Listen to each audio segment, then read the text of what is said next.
In Joshua chapter 6, we witness the extraordinary events of the Israelites as they approach the mighty fortified city of Jericho. Let's begin. The chapter opens with Jericho securely shut up because of the Israelites. No one could go out or come in. And the Lord said unto Joshua, See, I have given Jericho into your hand, with its king and its mighty warriors. Now you shall march around the city with all the men of war circling the city once. You shall do this for 6 days.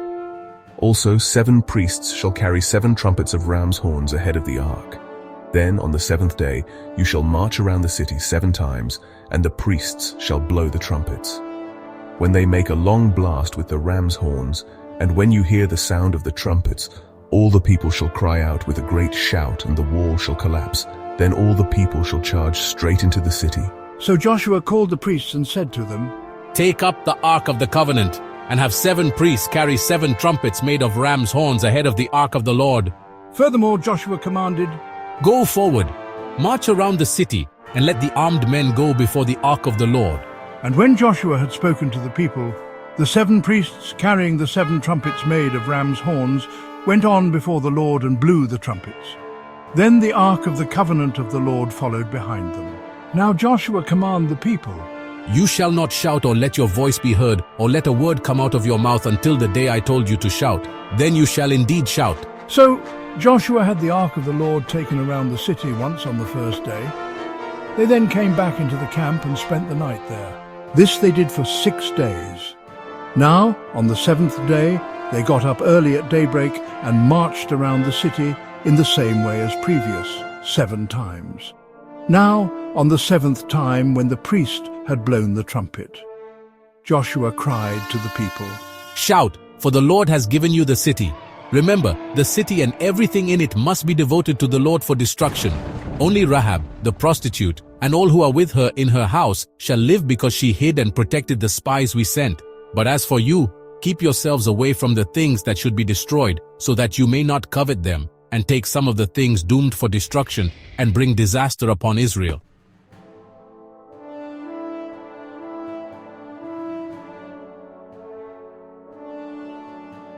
So the people shouted after the priests blew the trumpets, and Jericho's walls crumbled. The people charged straight into the city, capturing it effortlessly. They destroy every living thing, as commanded, sparing only Rahab and her family. Rahab and her household are brought out and placed outside Israel's camp. Then they burned the city completely and everything that was in it, except for the silver, the gold, the bronze and iron, which was reserved for a treasury of the house of the Lord. Joshua then cursed anyone who dared to attempt to rebuild Jericho again, declaring that rebuilding it would cost his firstborn and youngest son. Now this curse was fulfilled in 1 Kings 16 verses 34, when Hiel of Bethel attempted to rebuild Jericho, losing his firstborn and youngest sons. This authenticates the enduring nature of God's word and the fulfillment of prophecy. It also serves as a reminder of the consequences of disobeying God's commands and rebelling against his words. The chapter concludes with the Lord being with Joshua and his fame spreading throughout the land.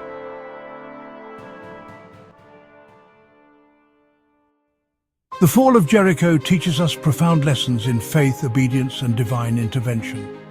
It marks the beginning of the Israelites' conquest in the Promised Land, with God leading the way. Thank you for joining us in unraveling this epic tale. If you found this video insightful, don't forget to like, subscribe, and hit the notification bell for more deep dives into the stories of the Bible.